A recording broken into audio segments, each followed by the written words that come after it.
Hello दोस्तों, welcome. इस video में हम प्रश्नावली 7.3 त्रिभुज चैप्टर का पहला प्रश्न करेंगे और प्रश्न आपके सामने है, ये आप देख सकते हैं।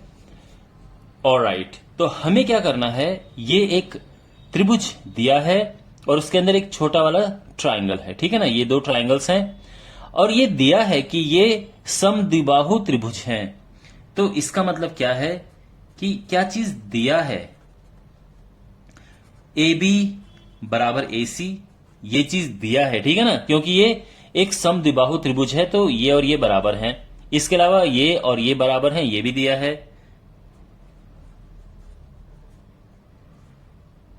अच्छा, हमें प्रूफ क्या करना है कि ट्राइंगल ए बी डी और ट्राइंगल ए सी डी ये दोनों कॉन्ग्रुएंट हैं, यानी ये दोनों सर्वांग सम है। तो बड़ा आसान है, क्योंकि ये और ये बराबर हैं, ये भुजा बराबर है, ये भुजा भी बराबर है, ये भुजा कॉमन होगी, तो ये तीनों साइड इसकी तीनों साइड के इक्वल हैं। तो सीधी सी बात है, एस एस एस रूल से ये हो जाएगा, ये दोनों कॉन्ग्रुएंट हो जाएंगे। तो पहला वाला तो एकदम हो ही गया, ठीक है। ए बी पी यानी A B P A C P के कॉन्ग्रुएंट है, सर्वांग सम है ए सी पी, यानी ये और ये। अब देखो कैसे, तो यहां पर देखो, मैं इस क्वेश्चन को पहले अपने माइंड में सॉल्व करने की कोशिश कर रहा हूं, फिर मैं लिखना शुरू करूंगा, ठीक है। तो पहला वाला तो हो गया पार्ट बड़ा इजीली। अच्छा, इसके बाद जब हम सेकंड पार्ट करेंगे तो देखो हमारे पास ये दोनों ट्राइंगल हैं, ये और ये। अब इन ट्राइंगल में देखो ये साइड और ये साइड तो बराबर है और ये साइड दोनों में कॉमन है। तीसरी क्या चीज लें, तो तीसरी चीज हम ये और ये एंगल लेंगे। क्यों? क्योंकि जब ये एक बार पहले ही सर्वांग सम प्रूव हो चुके होंगे तो हम कह सकते हैं कि ये और ये बराबर हैं सीपी सीटी से, और ये बराबर हैं, तो क्या होगा, ये और ये इक्वल हैं, ये एंगल बराबर हैं और ये इक्वल हैं, तो वो फिर साइड एंगल साइड से ये दोनों ट्राइंगल हो जाएंगे एक दूसरे के सर्वांग सम। और इसके आगे फिर हम आगे करेंगे, ठीक है। तो पहले 1 बाय 1 करना शुरू करते हैं। तो जो फर्स्ट पार्ट है उसे करते हैं। तो जिनको हमें सर्वांग सम प्रूव करना होता है उनके बारे में पहले लिखते हैं। मतलब हम लिखते हैं त्रिभुज एबीडी और त्रिभुज ए सी डी में, यानी ए बी डी कहां है, ए बी डी और ए सी डी में, इन दोनों में। तो आप देख सकते हैं ए बी बराबर ए सी है, क्योंकि त्रिभुज ए बी सी जो है वो क्या है, समद्विबाहु त्रिभुज है।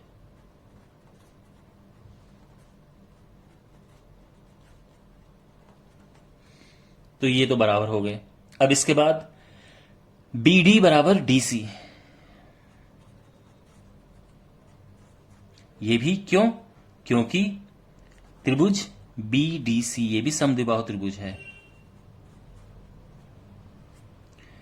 और ए डी दोनों में है, ये कॉमन है। तो अब हमें क्या मिला, ये side side equal, side side equal, ये साइड कॉमन। तो triangle A B D congruent है ट्राइंगल ए सी डी के, किस रूल से, साइड साइड साइड नियम से। क्लियर? ओके। अब बात करते हैं जो हमारे पास सेकंड पार्ट है। तो जैसे मैंने बताया, अब सेकंड पार्ट को कैसे करेंगे, देखो ए बी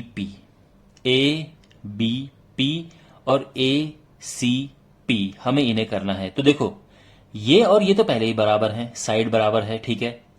ये दोनों में कॉमन है, ध्यान दो आप इन दोनों ट्राइंगल्स पे, ये और ये बराबर हैं, ये कॉमन है। अब तीसरी क्या चीज लें, तो देखो तीसरी चीज है ये एंगल और ये एंगल इक्वल हैं। अब ये इक्वल क्यों है, कहां पे लिखा है कि ये इक्वल हैं, वो इसीलिए माय डियर क्योंकि पहले पार्ट में हम ऑलरेडी इन्हें प्रूव कर चुके हैं कॉन्ग्रुएंट। तो मैं इसका सॉल्यूशन लिखना शुरू करता हूं। ओके, त्रिभुज ए बी पी और त्रिभुज ए सी पी में ए बी पी, तो इसमें देखो ए बी बराबर ए सी है ये दिया है क्योंकि ये समद्विबाहु त्रिभुज है। अब इसके बाद ये एंगल और ये एंगल बराबर है, तो क्या होगा, एंगल BAP बराबर है एंगल CAP के। अब ये एंगल क्यों बराबर है, ठीक है, BAP और CAP एंगल, ये दोनों एंगल क्यों बराबर हैं, ये CPCT से है। क्यों, कौन सा CPCT, क्योंकि ये ट्रायंगल और ये ट्रायंगल आपस में सर्वांग सम पहले ही हम प्रूव कर चुके हैं। ट्रायंगल ABD सर्वांग सम है ट्रायंगल ACD के, तो उसके बाद CPCT से इक्वल हो गए, ऑलराइट। और अब A और ये यहां पे AP बराबर है AP के। और यहां पे देखो, अब ये साइड एंगल साइड, तो हम कहेंगे therefore triangle ABP is congruent to triangle ACP, और किस नियम से, साइड एंगल साइड नियम से। ओके, अब देखो तीसरा प्रश्न। तीसरा वो कह रहा है जो AP है वो इस एंगल को भी बराबर हिस्सों में बांटता है, यानी ये और ये बराबर है, और इसको भी बराबर हिस्सों में बांटते हैं, यानी ये और ये बराबर हैं। हमें बताना है। तो देखो, अब यहां पर हमें ये बताना है कि ये एंगल और ये एंगल इक्वल हैं। अब देखो कैसे बताएंगे। देखो आप, ठीक है, इसको सॉल्व करेंगे। इसको एक्चुअली करने के दो तरीके हैं।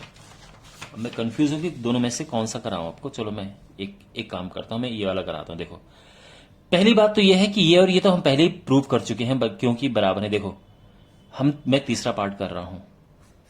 यहां पर चूंकि ट्रायंगल ABD सर्वांग सम है ट्रायंगल ACD के, इसीलिए जो ये एंगल है वो इस एंगल के बराबर है। Angle BAD is equal to angle CAD। और हम कह सकते हैं इसीलिए जो ये लाइन है, या ये लो या फिर पूरी लाइन लो, कि इसीलिए जो AP है कोण A को समद्विभाजित करती है।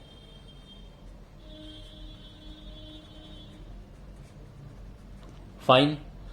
अब बात करते हैं कि ये और ये कैसे इक्वल पता चले। तो देखो, ये और ये इक्वल प्रूव करने के दो तरीके, या तो आप इसको और इसको प्रूव करो कॉन्ग्रुएंट, लेकिन उससे इजी एक और तरीका है। अगर हम इसे और इसे बराबर लिख दें, देखो वो भी तो है, एंगल ADB बराबर है एंगल ADC के। ये एंगल और ये एंगल बराबर क्यों है माय डियर, क्योंकि ये हम सर्वांग सम प्रूव कर चुके हैं, तो इनकी सारी कॉरेस्पॉन्डिंग एंगल इक्वल होंगे, कॉरेस्पॉन्डिंग साइड इक्वल होंगे, यानी ये और ये एंगल इक्वल होंगे, ये और ये एंगल इक्वल होंगे, ये और ये एंगल इक्वल होंगे। अगर हमें जरूरत पड़ी तो हम इनको भी लिखेंगे, ठीक है ना। बट ये और ये आपस में इक्वल हैं। तो अब जो है ये इक्वल हैं, तो देखो क्या लिखेंगे हम, एंगल ADB बराबर है एंगल ADC के, ये बराबर है। अब एक काम करो, इन दोनों एंगल को 180 से माइनस करो, इसको भी 180 से माइनस करो और इसको भी 180 से माइनस करो। अब उससे क्या मिलेगा, अगर 180 से मैंने ये एंगल माइनस किया तो ये बच गया, क्योंकि पूरी लाइन 180 की है। तो इसका मतलब ये है कि ये एंगल मिल जाएगा हमें, एंगल BDP बराबर, और 180 में से अगर ये एंगल माइनस कर देंगे तो ये बच जाएगा, ये होगा angle CDP।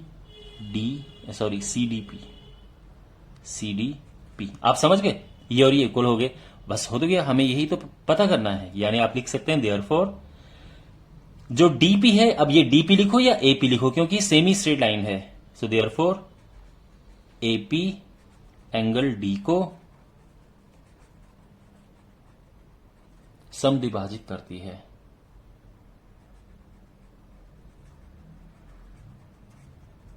Understand?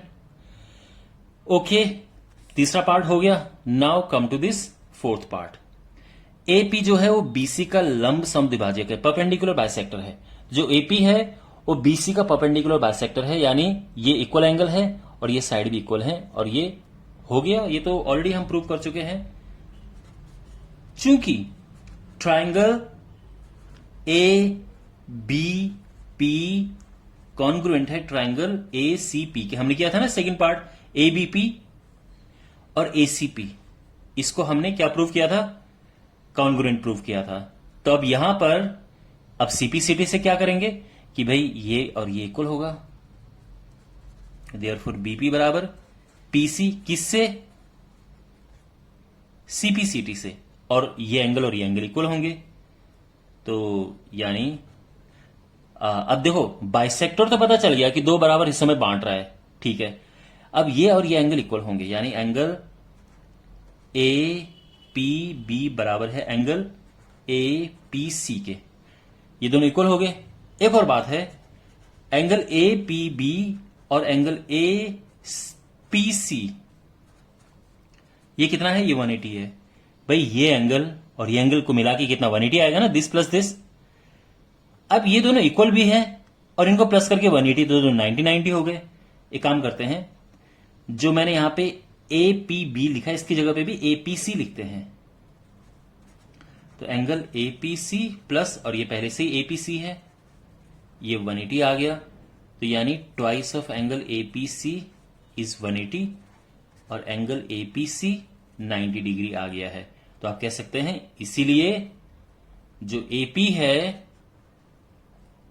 B C का परपेंडिकुलर बाइसेक्टर है, लंब समद्विभाजक है। Okay, well my dear, I hope आपको सब समझ आया होगा। थैंक्स फॉर वॉचिंग, मिलते हैं अगले वीडियो में, टेक केयर।